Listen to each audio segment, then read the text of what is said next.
హైదరాబాద్లో irrigation శాఖపై CM Revanth Reddy సమీక్షా సమావేశం నిర్వహించారు. సమావేశానికి ఇరిగేషన్కు మంత్రి ఉత్తమ్ కుమార్ రెడ్డితో పాటు శాఖకు చెందిన ఉన్నతాధికారులు హాజరయ్యారు. రాష్ట్రంలోని సాగునీటి ప్రాజెక్టుల పరిస్థితి, నీటి లభ్యత, ప్రాజెక్టుల పురోగతిపై సీఎం అధికారులతో చర్చించారు. తాడేపల్లిలో వైసీపీ ఎమ్మెల్యేలు, ఎమ్మెల్సీలతో పార్టీ అధ్యక్షుడు వైఎస్ జగన్ సమావేశమయ్యారు. అసెంబ్లీ, శాసనమండలి సమావేశాల నేపథ్యంలో ప్రజా సమస్యలపై మరింత గట్టిగా పోరాడాలని పార్టీ నేతలకు దిశానిర్దేశం చేశారు. ప్రధాన ప్రతిపక్ష హోదా విషయంలో ప్రభుత్వం వ్యవహరిస్తున్న తీరుపై జగన్ విమర్శలు చేశారు. విదేశీ విరాళాల నియంత్రణ చట్టం సవరణ బిల్లుపై కేంద్ర ప్రభుత్వం లోక్సభలో కీలక ప్రకటన చేసింది. బిల్లును 31 మంది సభ్యులతో కూడిన సంయుక్త పార్లమెంటరీ కమిటీకి పంపిస్తున్నట్టు వెల్లడించింది. కమిటీలో 21 మంది లోక్సభ, 10 మంది రాజ్యసభ సభ్యులు ఉంటారని తెలిపింది. ఇక వచ్చే శీతాకాల సమావేశాల నాటికి జేపీసీ తన నివేదికను సమర్పించాలని గడువు విధించింది. రాజమండ్రి హిట్ అండ్ రన్ ఘటనలో మృతి చెందిన మెడికల్ విద్యార్థిని ప్రియాంక కుటుంబానికి బీఆర్ఎస్ అండగా నిలుస్తోందని ఆ పార్టీ వర్కింగ్ ప్రెసిడెంట్ కేటీఆర్ తెలిపారు. ప్రియాంక తండ్రితో ఫోన్లో మాట్లాడి ఆయన పరామర్శించారు. నిందితులకు కఠిన శిక్ష పడేలా సహాయం చేస్తామని కేటీఆర్ హామీ ఇచ్చారు. నాగార్జున సాగర్ నీటి విషయంలో కాంగ్రెస్ ప్రభుత్వంపై మాజీ మంత్రి, ఎమ్మెల్యే జగదీష్ రెడ్డి తీవ్ర విమర్శలు చేశారు. సాగర్ నిండిన రైతులకు నీళ్లు ఇవ్వబోమని మంత్రి కోమటిరెడ్డి చెప్పడం దారుణమన్నారు. సాగర్ ఎడమ కాల్వ ద్వారా 4 నుంచి 5 లక్షల ఎకరాలకు సాగునీరు అందుతుందని తెలిపారు. హైదరాబాద్ అంబర్పేటలో అక్రమంగా తరలిస్తున్నట్టు అనుమానిస్తున్న 20 క్వింటాళ్ల పీడీఎస్ బియ్యాన్ని విజిలెన్స్ అధికారులు స్వాధీనం చేసుకున్నారు. గోల్నాకా ధర్మకాటా వద్ద అశోక్ లేలాండ్ వాహనాన్ని తనిఖీ చేయగా అందులో భారీగా పీడీఎస్ బియ్యం ఉన్నట్టు గుర్తించారు. ఇక అధికారుల తనిఖీల సమయంలో వాహనంతో ఉన్న వ్యక్తి అక్కడి నుంచి పరారైనట్టు తెలిపారు. హైదరాబాద్లో ఏక్తా యూనిటీ మాల్ వద్ద బీఆర్ఎస్ నాయకులు ధర్నాకు దిగారు. ఈ నిరసనలో ఎమ్మెల్సీలు దాసో శ్రవణ్, సంబీపూర్ రాజుతో పాటు పెద్ద సంఖ్యలో బీఆర్ఎస్ శ్రేణులు పాల్గొన్నారు. ప్రభుత్వానికి వ్యతిరేకంగా సీఎం డౌన్ డౌన్ అంటూ నినాదాలు చేశారు.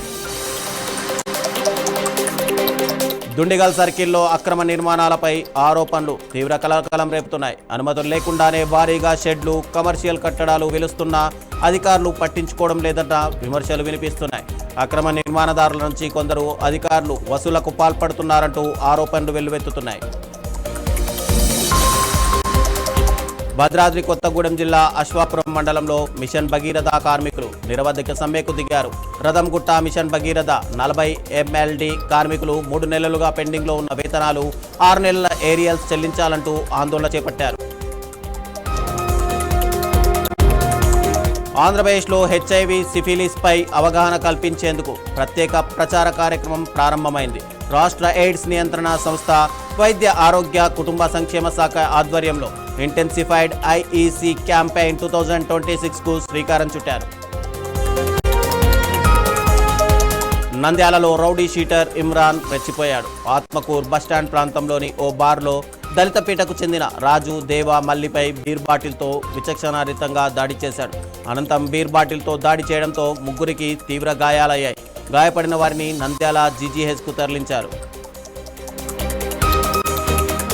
హైదరాబాద్ నగర నడిబొడ్డున పూలే దంపతుల విగ్రహాల ఏర్పాటు కల నెరవేరబోతుందని ఖైరతాబాద్ ఎమ్మెల్యే దానం నాగేందర్ తెలిపారు.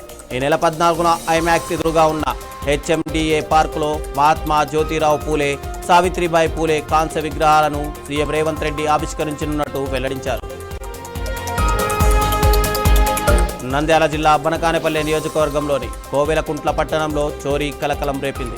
బస్రెడ్డి బావి వీధిలోని లక్ష్మీనారాయణ ఇంట్లో దొంగలు చోరీకి పాల్పడ్డారు. 13 తులాల బంగారు ఆభరణాలతో పాటు 5.50 లక్షల నగదు చోరీకి గురైనట్టు బాధిత కుటుంబం ఆరోపిస్తోంది. హిమాచల్ ప్రదేశ్లో ప్రమాదం చోటు చేసుకుంది. సోలన్ జిల్లాలోని బరాడి ఘాట్ సమీపంలోని దసేరన్ వద్ద ఈ విషాద ఘటన జరిగింది. NH205 పై ప్రయాణిస్తున్న కారుపై భారీ బండరాయి పడడంతో ఒక్కసారిగా ప్రమాదం సంభవించింది. ఈ ఘటనలో ఒకరు అక్కడికక్కడే మృతి చెందగా మరో 2 తీవ్రంగా గాయపడ్డారు. హిమాచల్ ప్రదేశ్లో భారీ వర్షాలతో వరద ఉధృతి కొనసాగుతోంది. లాహౌల్, స్ప్రితి జిల్లాలో కుండపోత వర్షాలతో నదులు, వాగులు ఉప్పొంగి ప్రవహిస్తున్నాయి. చందర్బాగా నదిలో వరద ప్రవాహం భారీగా పెరగడంతో జోబ్రాంగ్ వంతెన పూర్తిగా నీట మునిగింది. ఇక వంతెనపై నుంచి వరద నీరు ఉధృతంగా ప్రవహిస్తుండటంతో ముందస్తు చర్యల్లో భాగంగా రాకపోకలు నిలిపివేశారు. మెదక్ జిల్లాలో యూరియా కోసం ప్రభుత్వం తీసుకొచ్చిన కొత్త యాప్ విధానంపై రైతులు ఆగ్రహం వ్యక్తం చేశారు. చేగుంట మండలం పోలంపల్లి వద్ద రైతులు రహదారిపై బైఠాయించి ధర్నాకు దిగారు. యూరియా కోసం యాప్ విధానం వల్ల రైతులు ఇబ్బందులు పడుతున్నారని ఆరోపించారు. వెంటనే ఈ విధానాన్ని రద్దు చేసి రైతులకు ఎలాంటి ఇబ్బందులు లేకుండా యూరియా అందించాలని డిమాండ్ చేశారు. జోగులాంబ గద్వాల జిల్లాలో డాక్టర్ ప్రియాంక కుటుంబాన్ని అలంపూర్ ఎమ్మెల్యే విజయుడు పరామర్శించారు. ఐజ మండలం ఏక్లాస్పురం గ్రామానికి చేరుకున్న ఎమ్మెల్యే ప్రియాంక చిత్రపటానికి నివాళులర్పించి కుటుంబ సభ్యులను ఓదార్చారు. ప్రియాంక కుటుంబానికి ప్రభుత్వం అన్ని విధాలా అండగా ఉంటుందని హామీ ఇచ్చారని కృషి చేశారు.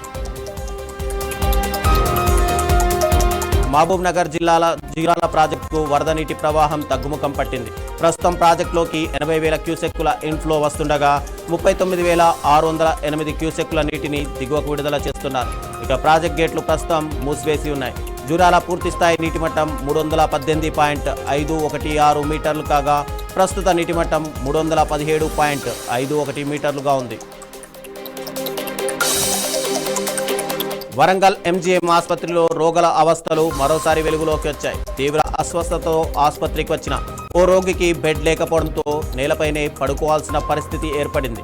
ఇక నిలబడలేని స్థితిలో ఉన్న రోగిని బెడ్లు ఖాళీగా లేవంటూ బయటే ఉంచారని కుటుంబ సభ్యులు ఆరోపిస్తున్నారు. ఆదిబట్ల పరిధిలో జర్నలిస్టులకు కేటాయించిన ప్లాట్ల విషయంలో అవకతవకల ఆరోపణలు కలకలం రేపుతున్నాయి. బొంగులూరు ఆదిబట్ల సర్కిల్ 55 పరిధిలోని సర్వే నెంబర్ 11లో ఉన్న సుమారు 15 ఎకరాల ప్రభుత్వ భూమి కేటాయింపులపై మరోసారి చర్చ మొదలైంది.